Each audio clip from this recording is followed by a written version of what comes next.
Dùng xe nó y một lần gần đôn nu ra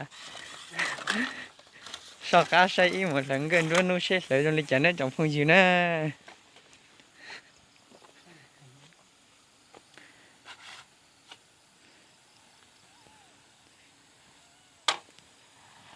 Xin chào mọi người nha, mình đi đốt tổ ong bằng ngày nha. Hãy xem mình đi kênh của mình đi xem nó đốt như kiểu nấu nha. Nó ở trên này nha, mình đổ ở trên cây này mình đổ hết cây. Đây này, không thấy tổ ong này.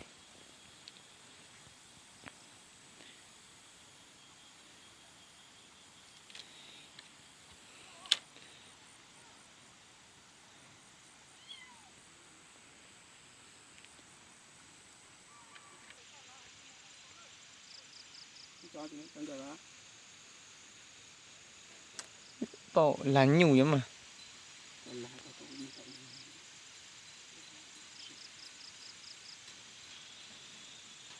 Xem mình đi đỗ ong nha. Ong ở trên cây. Là cây chay này này. Dầu. Không phải là dầu ăn đâu nha. Cái này là dầu máy nổ.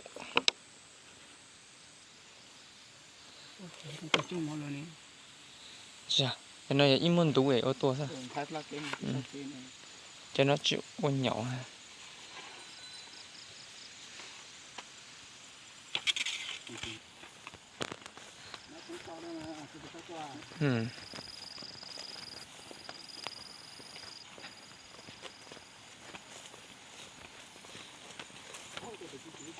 Xem tổ ong nhá, xem nó thấy không nhá.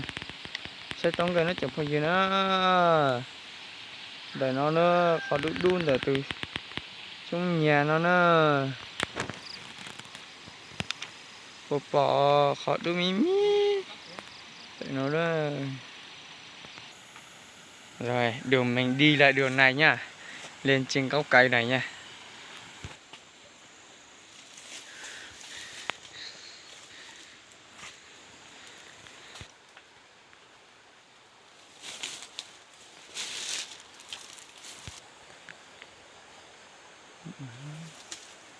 Không đây nhá.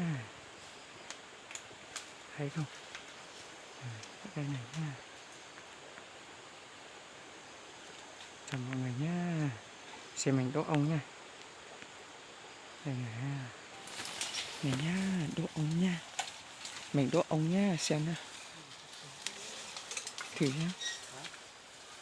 Rồi sẽ thua. Đỗ ong nha mọi người nha. Nhiều phết đấy.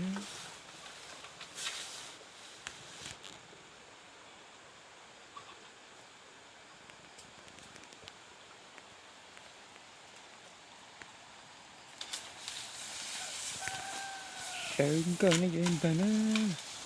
Lớn cơn trốn nó nè. Có cắp là tái.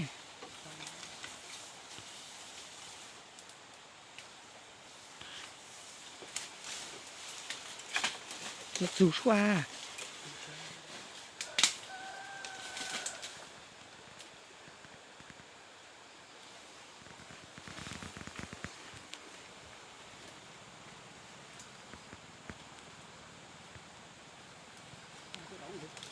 Hả?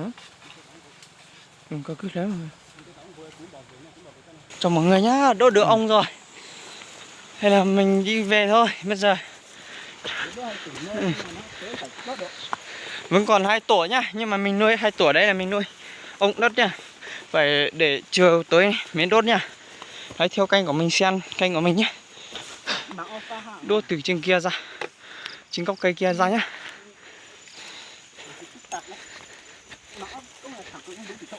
Ồ, nó bố cả mai có phức phức tơ sư. Mình thì mình chưa bị một phát nào, nhưng mà chú mình nó bị 2 phát rồi nhá. Một ông đốt đều thôi nhá. Ôi giời, độ ong bằng ngày nhá. Sướng không mọi người? Sướng lắm nhỉ. Độ ong bằng ngày thì sướng, tuyệt vời. Đến xe rồi, hai xe của mình đây nha. Bộ kiểu đây nó mới không tột. Kiểu đây nó mới không thở được đi nét chết đấy đấy. Sợ nó đốt đấy. Lấy tông cởi nó trong phòng gì nó. Để từ xa lớn cởi chỉ tưởng rồi ít lớn này, ở lúc trên này. Đây này. Ông này nha. Ông này, con mẹ này này. Nó búa cho tên sao được. Cái nào bún này nó sẽ mò uống nhá trời hầu.